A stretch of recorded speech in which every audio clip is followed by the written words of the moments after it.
Bonjour à tous. Les anges de mer nous donnent du fil à retordre. On plonge presque tous les jours depuis plusieurs semaines. On plonge à la limite inférieure de l'herbier de Posidonie, c'est-à-dire la zone où l'herbier de Posidonie, faute de lumière, ne peut plus se développer. Et ici en Corse, on n'est pas loin de 40 mètres de profondeur.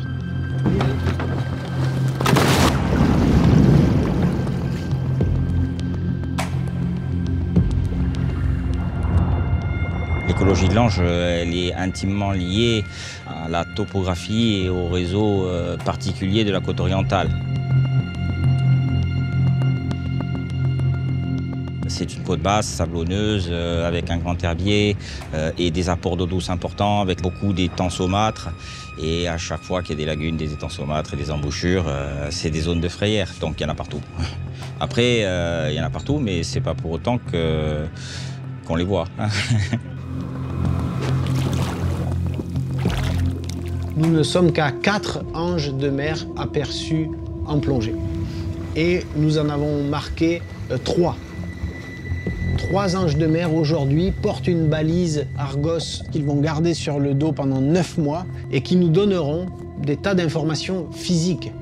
Température, profondeur, salinité, luminosité. On ne peut pas avoir des points GPS, ça ne marche pas sous l'eau. Mais de tous ces paramètres, on peut en déduire des mouvements.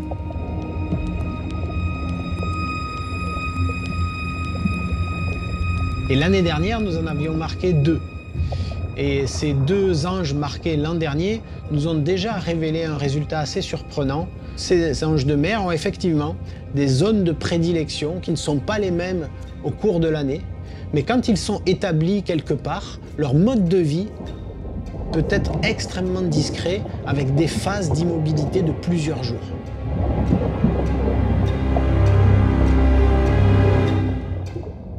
Voilà comment on avance pour comprendre quel est le mode de vie de ces anges de mer qui nous font nous poser beaucoup de questions, mais qui livrent peu de secrets et qui se laissent si difficilement observer en plongée.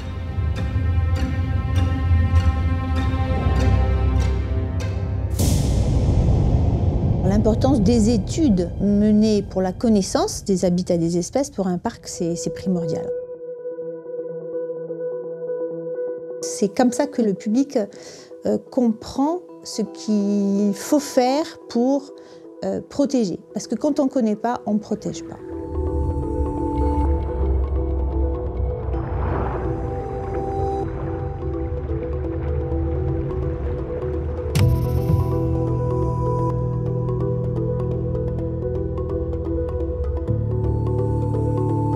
J'ai focalisé sur cette espèce et je travaille pratiquement que sur ça pour l'instant, parce que c'est une espèce emblématique, voilà, donc qui vaut le coup d'être étudiée parce qu'on n'en sait pas grand-chose.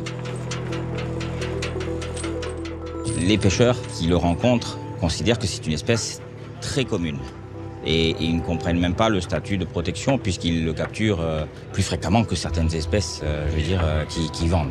Donc ça, c'est quelque chose qu'ils peuvent avoir du mal à intégrer, c'est logique aussi. Mais quand on leur explique que c'est menacé, bon ben là, ils jouent le jeu et ils relâchent, ils marquent. D'une année sur l'autre, on a des recaptures.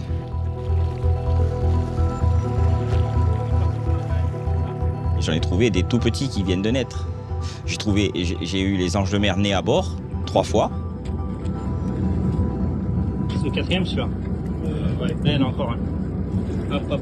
Et après, sur les nurseries, j'ai trouvé des anges de mer nouveau-nés, entre les nouveau-nés de l'année et les poissons qui ont moins d'1 an et moins de 2 ans.